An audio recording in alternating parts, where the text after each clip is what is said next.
Hey, what's going on? I unintentionally did a rock week, so we have another rock album to review. Today, it's King Gizzard and the Lizard Wizard with L.W. This is the 17th studio album from Australian rock band King Gizzard and the Lizard Wizard. They have really stuck out in the past couple of years with their always not always ambitious, but they're always trying to change up their style. I love it when a band does that. They first caught my attention in 2016 when they put out their album Nonagon Infinity. Not only was it one of my favorite experimental acid rock albums that year, it was also one of my favorite overall rock albums in a long time. It was an ambitious concept, honestly, and I shit you not, it can be played in a perfect loop.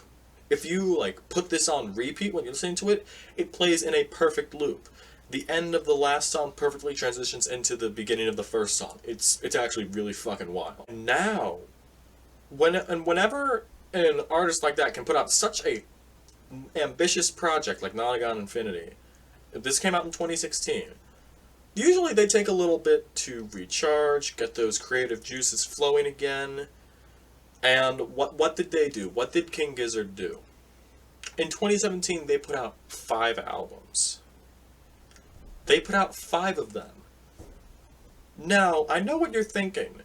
That's a little messed up. They're trying to sell out. They really weren't. Nearly every album they put out in 2017 was different and, above all, good. Yeah, it was still good music. I cannot deny them that. But the one album that really stood out to me as the best of this bunch was Flying Microtonal Banana. And this was such a weird album. It had a lot of experimental elements. It even had a bit of world music in there still, with some acid rock in there too. And with that, I feel like, ooh, I like this sound. And last year, they put out K.G., which is a bit of a spiritual successor to that project. And while it was good, I feel like it was undermined by, oh, they're doing the same sound again. And I gotta admit, they're not. I really like it when bands try to change up their style. That's why I like King Gizzard so much. And it was more of a spiritual successor, and they feel like, okay, I understand. But now there's a sister record to that, L.W., for Lizard Wizard.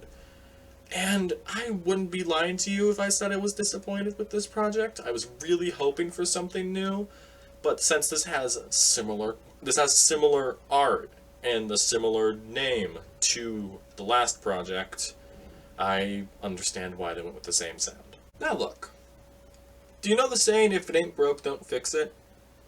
That perfectly applies for this album and their last project. This is a great sound. I think that King Gizzard and Lizard Wizard are very capable of making an album like this and making it their own sound. But now, since they're doing this is the 3rd album that they've done this sound with. And now because of that, it's starting to grow a little stale. Now, the one question I did have, and I know this doesn't really have to relate to the music, because the same thoughts I have on their last project also apply to this project. Actually, if you want to see my written review of K.G., you can go into the link in my bio where my written reviews are, and you can just search King Gizzard, and you'll get that review. Now, a question popped into my mind when I was done listening to this project. Is it possible for King Gizzard and Lizard Wizard to be innovative and creative like they have been with their past projects without actually changing anything? They've been around since around this time last decade. I don't blame them for trying to change up their sound. It's incredible that they're trying to change up the sound, and most of it has been to a good success. But with that comes with, they haven't firmly planted their feet into a specific sound. While I do think L.W. is the strongest out of the Flying Microtonal Banana trilogy that's kind of formed with Banana, K.G., and this project right here, This feels very polished. This feels a lot more polished than the last two projects. And it's actually pretty admirable. So, does this mean the almighty question that hype and expectations of an album can degrade an album's quality when it first comes out? Okay, that's a bit of a joke, yeah. You know how it went with that Playboi Carti album.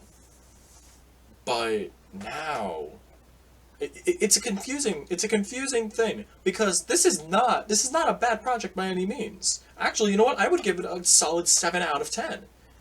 But it just feels very strange to me that people are saying this is a mediocre album in the King Gizzard and the Lizard Wizard canon. Quite frankly, I think it's one of their best albums. It's the best out of this mini trilogy, as I've said, and while it doesn't reach the heights of Nonagon Infinity, I think that this is still a very, very good rock album. Just saying, if you've heard their other projects, and this one doesn't click with you for the first listen, that's totally okay. I thought that at first. It dawned on me on the second listen that the sound quality from Banana and K.G.L.W really made me think about it. So, 7 out of 10, very good rock album, I'll leave it at that. That's gonna do it for this review. Thank you for watching. I know this was a little bit scattered this time, but this is the best way I wanted to review it. You can catch my New Music Friday streams in the link below. Along with that, you can catch my written reviews. Follow me on Twitter if you haven't. I like to get in a little shenanigans on there. Thank you for watching. Enjoy your day. Drink some water. Peace.